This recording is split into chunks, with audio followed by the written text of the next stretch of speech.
Shalom Bapak Ibu Saudari terkasih. Saudara, kita akan belajar tentang iman Abraham. Ya, kita tahu bahwa Abraham itu adalah bapak orang beriman. Dan apa yang ditulis di dalam daftar saksi-saksi iman di dalam Ibrani 11 itu salah satunya menceritakan tentang iman Abraham. Nanti kita akan lihat, saudara, seperti apa tindakan iman dari Bapak Abraham ini. Ayat 8 dari Ibrani 11. Karena iman, Abraham taat ketika ia dipanggil untuk berangkat ke negeri yang akan diterimanya menjadi milik pusakanya. Lalu ia berangkat dengan tidak mengetahui tempat yang ia tujui. Nah, sampai di sini saudaraku kita coba renungkan. Jadi Abraham itu ketika dipanggil Tuhan, dia hanya percaya bahwa yang memanggil dia itu adalah penciptanya, yang memanggil dia adalah Tuhannya, maka dia berangkat meninggalkan akan negeri yang mana dulu dia tinggal. Dan kemudian dia akan pergi ke suatu tempat, tapi dia nggak tahu tempat itu seperti apa. Jadi dia hanya percaya saja. Dikatakan bahwa dia tidak tahu tempat yang menjadi tujuannya. Saudaraku, bukankah ini mirip dengan kehidupan Kristen? Ketika kita menjadi percaya pada Tuhan Yesus, Dia Tuhan Juru Selamat kita, kemudian kita berjalan dalam perjalanan iman, kita mempercayai akan janji-janjinya, kita menikmati akan tuntunan dalam hidup sehari-hari, ada berkat, ada didikan, ada kesulitan kesukaran di mana kita bawa di dalam doa, Tuhan tolong, kita terus berjalan, ada sedih, ada senang, kita jalan terus. Ujungnya kemana? Memang ada janji-janji firman Tuhan. Tetapi yang terpenting adalah bahwa kita akan bersama-sama dengan Dia pada suatu saat kelak. Nah, Abraham juga demikian, saudara. Dia pergi, ini perjalanan fisik dari Abraham ya. Dia pergi dan dia beroleh janji bahwa dia akan menerima suatu negeri yang akan menjadi milik pusaka dia. Nah, dia berangkat dan dia nggak tahu tempat yang dia tuju itu mana, dia tidak tahu. Nah, kita perhatikan ayat berikut, ayat 9. Karena iman, ia diam di tanah yang dijanjikan itu, berarti sudah sampai tanah yang dijanjikan, saudara. Tapi karena iman, dia tinggal di sana. Nah, perhatikan kalimat berikutnya ini menarik untuk direnungkan, bahwa inilah sikap orang percaya. Seolah-olah di suatu tanah asing. Dan di situ ia tinggal di kemah. Perhatikan, kemah itu bukan rumah, saudara. Kalau rumah itu dibangun untuk permanen, untuk sesuatu tempat tinggal permanen, di mana orang akan menetap, ya, dalam jangka waktu lama. Tapi kalau kemah itu adalah tempat bernaung yang sementara. Nah, pesan apa yang disampaikan oleh ayat ini, saudaraku, melalui kehidupan Abraham, bahwa dia hidup di kemah, dia tinggal di kemah. Dia menyadari bahwa meskipun ini adalah tanah yang dijanjikan, tapi sebetulnya bukan ini yang aku cari. Sebetulnya ada yang lain yang Tuhan sediakan. Nah, itu sikap orang percaya. Nah, bagaimana dengan kita, saudaraku? Kita baca lebih lanjut ya. Ia tinggal di kemah dengan Ishak dan Yakub yang turut menjadi ahli waris janji yang satu itu. Sampai pada keturunannya, dia memberi contoh bahwa dia tinggal di kemah. Kemah itu sewaktu-waktu dibongkar, ya kan? Nah, anak cucunya, Ishak, Yakub, dan seterusnya, itu juga sama seperti dia. Jadi, melihat akan iman dari Bapak Abraham, ada tempat yang menjadi janji Tuhan, yang sudah dia dapatkan, tapi dia merasa atau menganggap bahwa itu seolah-olah suatu tanah asing. Dan di situ ia tinggal di kemah. Kemah itu kesementaraan, saudaraku. Nah, ayat 10 ini jawabannya. Sebab ia menanti-nantikan kota, negeri atau kota yang mempunyai dasar, yang direncanakan dan dibangun oleh Allah. Jadi rupa-rupanya dalam iman Bapak Abraham ini, matanya itu tidak tertuju pada yang sementara. Kesementaraan dia hidupi, saudaraku. Dalam iman dia terus hidup. Dia tinggal di kemah, lambang kesementaraan, dan dia menanti-nantikan kota yang mempunyai dasar, kota yang beralas, kota yang punya dasar, yang direncanakan dan dibangun oleh Allah. Sebetulnya sikap iman seperti inilah yang harus ada pada kita.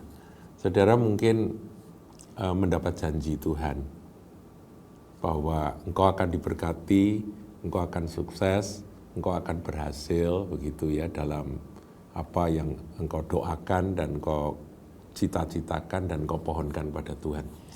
Nah, kemudian bekerja melalui berbagai macam pengalaman, ya, proses, akhirnya mencapai keberhasilan, kesuksesan.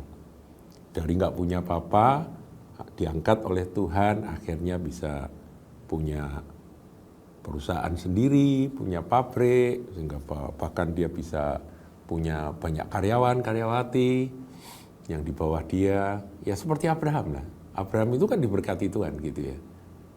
Dan dia pergi ke suatu tempat yang memang Tuhan perintahkan ke sana. Nah, kalau misalnya ya, jadi kehidupan anak-anak Tuhan yang punya cita-cita mau jadi apa, mau jadi dokter, mau jadi insinyur, mau jadi pengusaha, mau jadi apa, sudah mencapai tujuannya, adakah iman Abraham ini masih melekat? Sebab kalau tidak bahaya, saudaraku. Orang kalau sudah mencapai apa yang dia idam-idamkan, apa yang dia harapkan, itu nanti dia akan tiba pada satu periode di mana dia merasa kosong. Tuhan, apalagi yang harus aku kerjakan, gitu ya. Nah, mestinya kita sebagai anak-anak Tuhan, kita percaya bahwa Tuhan menyiapkan akan satu pekerjaan baik untuk kita lakukan.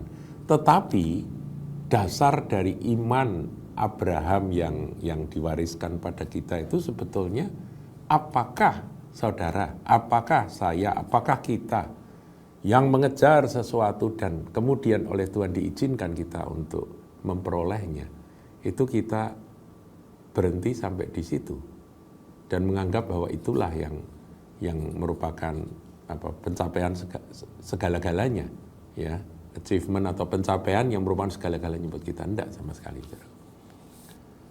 Enggak, itu dunia. Kalau anak-anak Tuhan, orang beriman, belajar dari Bapak Abraham, yaitu begitu mencapai tetap ini kemah. Sudah mencapai keberhasilan sehebat apapun, jadi konglomerat lah taruh kata, tetap dia akan berkata ini kemah yang sementara, yang bisa dibongkar. Bahkan Rasul Paulus berkata bahwa tubuh kita ini sebenarnya kemah, ya, yang suatu saat pasti harus kita bongkar dan kita akan pindah ke tempat yang lain. Nah, saudaraku, yang dirindukan oleh Abraham di dalam rohnya itu adalah kota atau negeri yang mempunyai dasar yang direncanakan dan dibangun oleh Allah. Nah, kalau kita membaca dalam kitab Wahyu, saudaraku, itu ada yang disebut dengan langit baru, bumi baru. Ya, itu nanti setelah kerajaan 1000 tahun itu akan ada LBBB, langit baru, bumi baru. Ini banyak tafsir, saudara. Tapi yang jelas ini adalah perkara-perkara yang rohani yang tidak bisa ditafsirkan secara harafiah saja. Memang harafiah barangkali ada masuk keluar gitu ya untuk penafsirannya, tapi ini adalah ayat-ayat rohani, saudaraku ya. Nah, coba sekarang kita lihat ya, Yerusalem yang baru, ayat 20, Wahyu 21 ayat 9, maaf ya saudara.